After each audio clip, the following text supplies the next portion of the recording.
Well, hello guys, and welcome to this week's episode. I hope you're well and I hope you're staying safe. We are due to have restrictions lifted in the UK next week, I believe. So people are starting to feel a lot happier at the moment. But I have got loads to tell you today, hence why I'm sat in the conservatory rather than getting ready to dig another big hole and plant something in it. So I'm going to talk to you a little bit today about the second growing season. I'm also going to fill you in on some of the new weird and wonderful things that I'm growing here at home, and I have some exciting news to share with you. So hold tight and I'll see you in just a minute.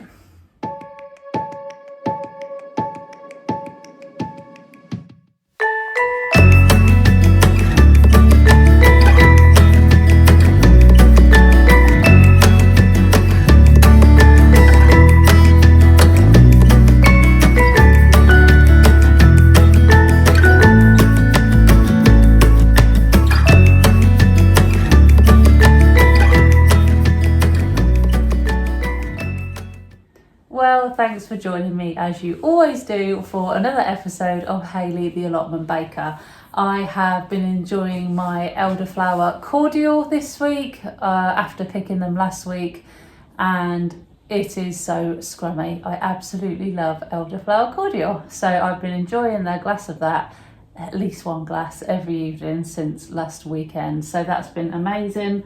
I am going to talk to you about a few of the things that I've got growing here at home in the conservatory still, and some of the stuff I still haven't planted out yet, and a little bit about the second growing season, and then just before we finish I've got some exciting news for you all. But first of all, let's talk a little bit about the second growing season.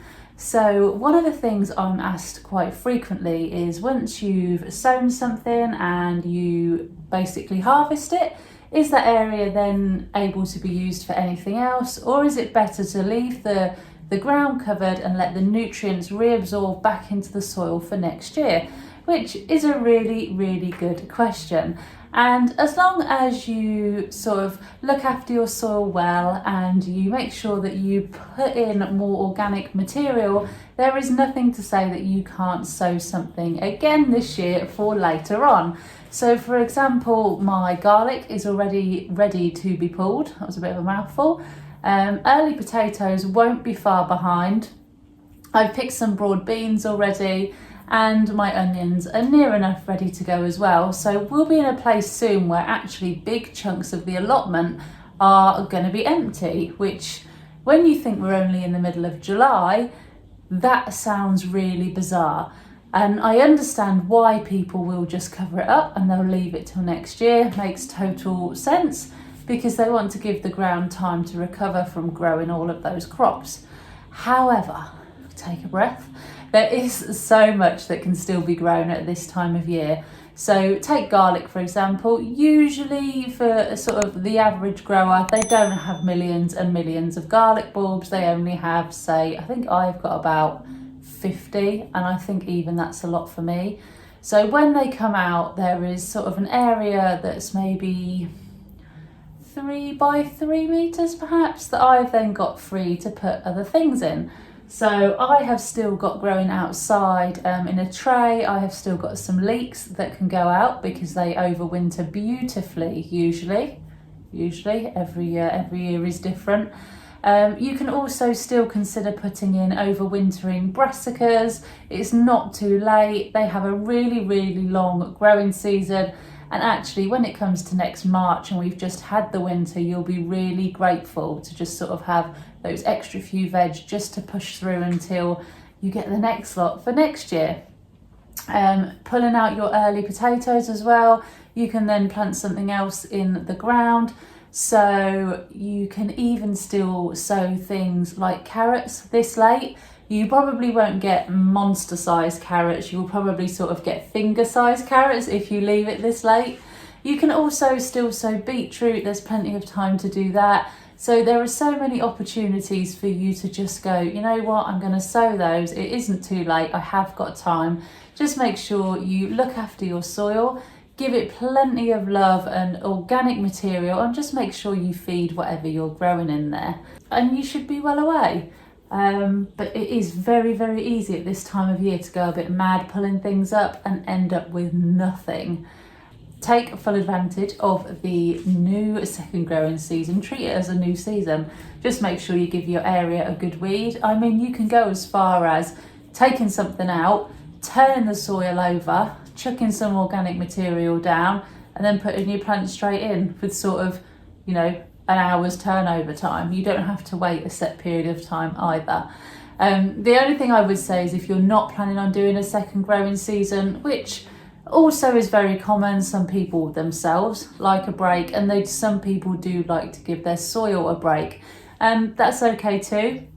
If that's the case and that is something you're going to do, I suggest you cover those areas really well. That lets whatever nutrients are left in the soil be reabsorbed, and it also stops the weeds coming through. So make the most of those opportunities as well. I think a lot of people have a lot of space clear at this time of year, and it just feels like it's really early to do that, especially if you're like me and you still haven't even put your sweet corn in the ground and it's the middle of July. That's me, I'm that person. But I'm hoping that we are actually going to have a late summer, an Indian summer, and I'll be able to pick those in October. That's my plan, that's what I'm hoping for. I am winging it this year. So yes, that's what else I wanted to talk about. So I still got my sweet corn. They are massively tall now. They're desperately, desperately ready to go out though. I feel like a bad sweet corn mum. But they are it. That is all that needs to go out now. My leeks obviously do, but they are overwintering, so that's no big issue.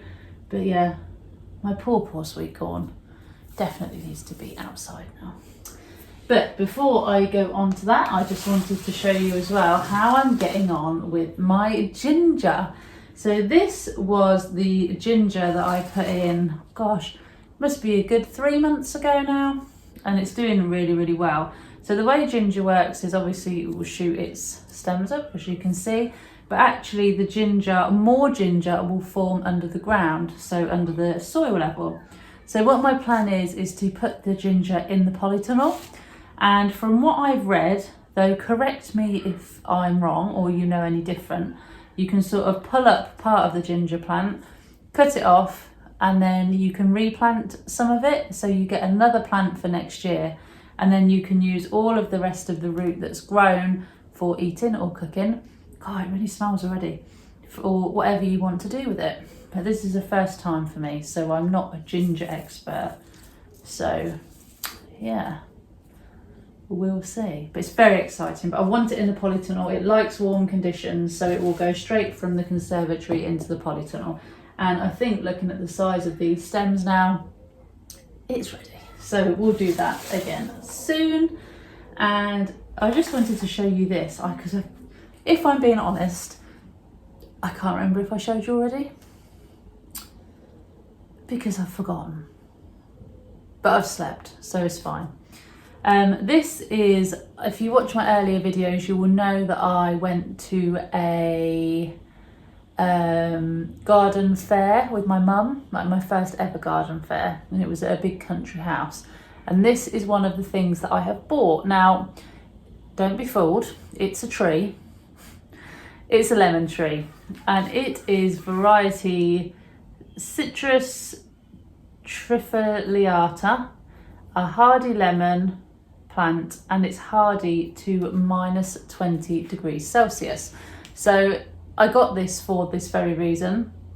Granted, the man on the stall told me it's probably going to be 15 years before I have any lemons, so it's not going to be a quick one. But this is a lemon tree that doesn't have to be kept or grown in Mediterranean conditions, because I sort of said, well, am I best keeping it off in a pot in my conservatory until it's, you know, summertime, take it out in the summer, bring it in the winter? And he said to me, no, absolutely not. He said, this is a special kind of lemon tree which will survive British winter temperatures.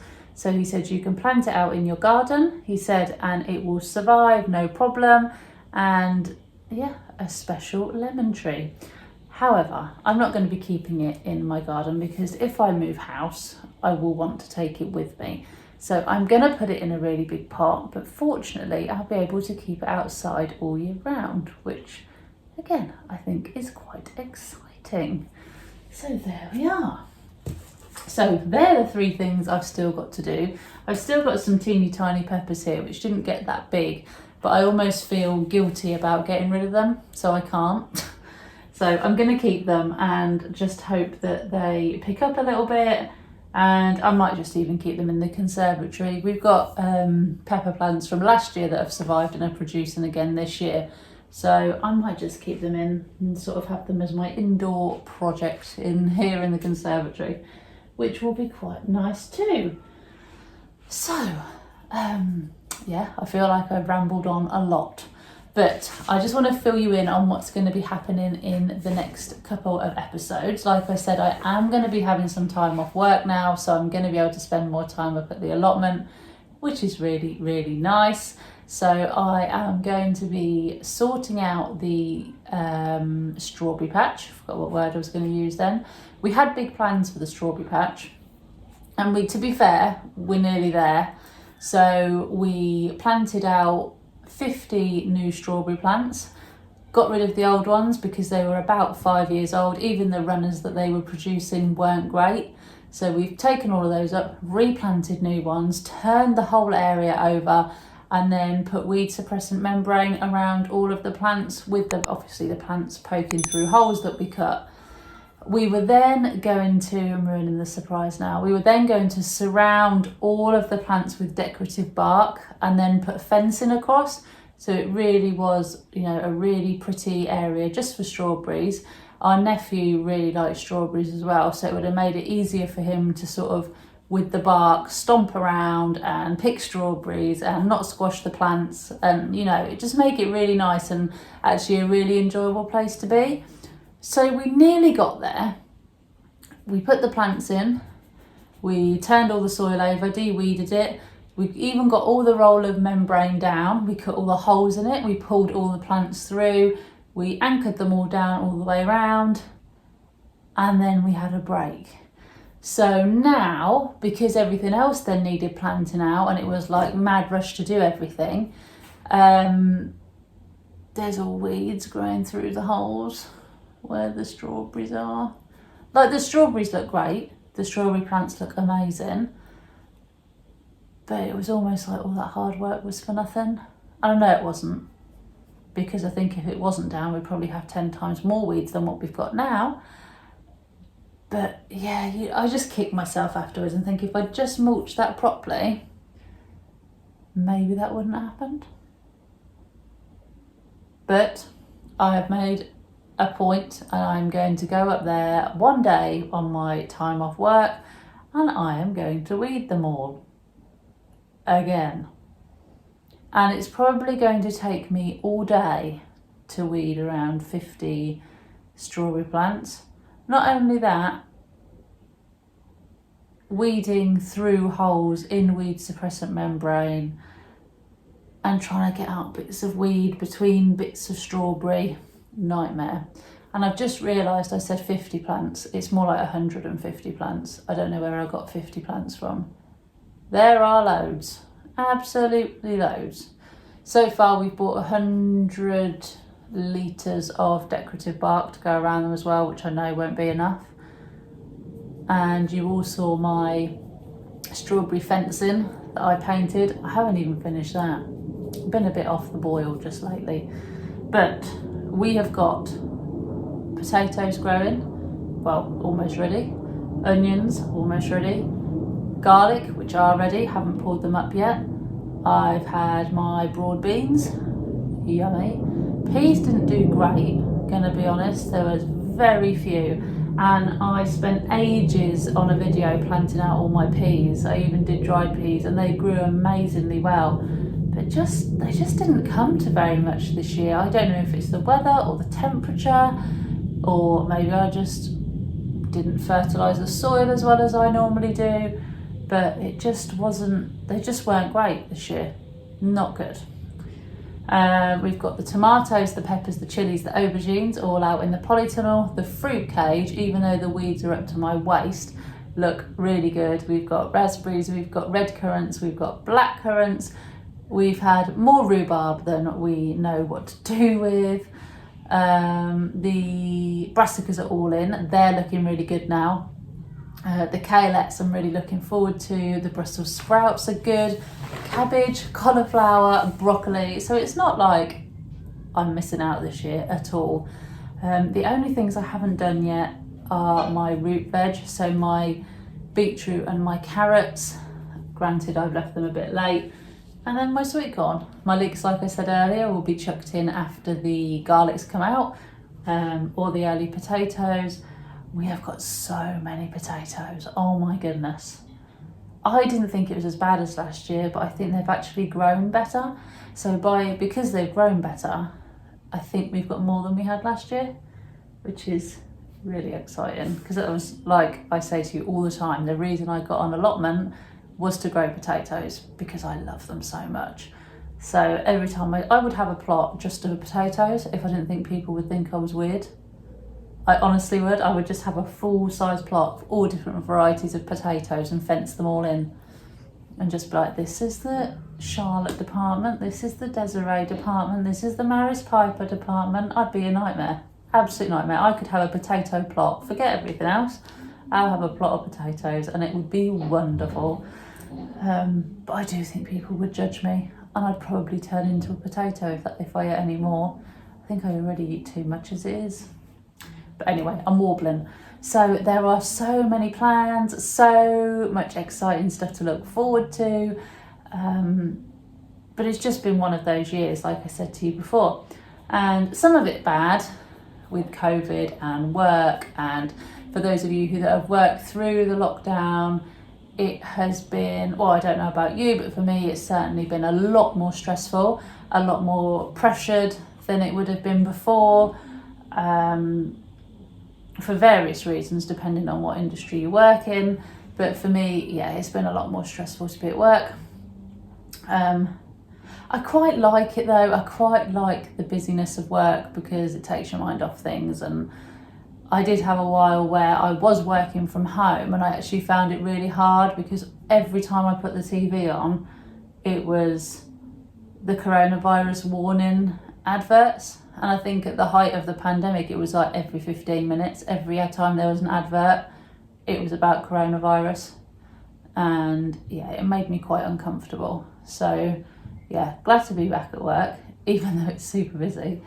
But it just gives us a bit of normality. But it hasn't been all bad, which is some of the news I wanted to share with you today. Now, I've been holding off for a while, and when I tell you, you'll probably understand why.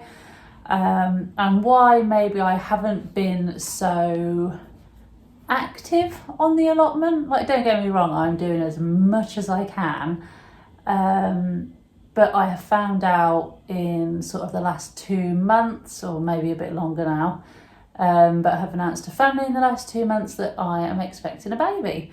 So I am trying to keep up with the allotment as best I can and do as much as I can, but obviously I have to be careful in the earlier stages because of what the doctors advise you to do. So I'm past that now, I'm past the early stages, and I'm about halfway through my pregnancy now, so I can relax a bit more and get back up to the allotment and do a little bit more. So when I was saying before that I was getting a bit down because of the weeds and the grass, and I just felt like everything was on top of me, I think it was because I wanted to be able to do more at the allotment, but I couldn't. Like, I didn't feel I could, I didn't feel it was safe to do so. So now, hopefully, and now you all know my good news, and you didn't all think I was just being lazy for the last 2 months, because I really wasn't. I really did want to do more, but now we're past that point and we are all good. So just still being that little bit careful, always wearing gloves, always following doctor's orders. So just being a little bit careful, but no, I'm really, really excited to share the news with you. So around Christmas time is probably when our arrival will show their face. So yeah, super, super exciting. But let's finish on a positive note this week. You will probably join me up at a strawberry patch next week where I am not going to be looking quite so happy. I shouldn't imagine trying to sort all those weeds out, and that's when you kick yourself. But like I said, there's only so much I could have done. But I don't think I was going to get away with it much longer because I can sort of start to see a belly now, so I can't really hide it anymore. But no, I thought I'd better share and let you all know. But that's it from me. I've had a good old ramble this week, but I feel it necessary. I feel that there was some stuff that I really, really needed to tell you about, and I'm sure now you can understand. But thank you for joining me for this week's episode. If you liked it, please do give me a like, and you can always subscribe to my channel for future content.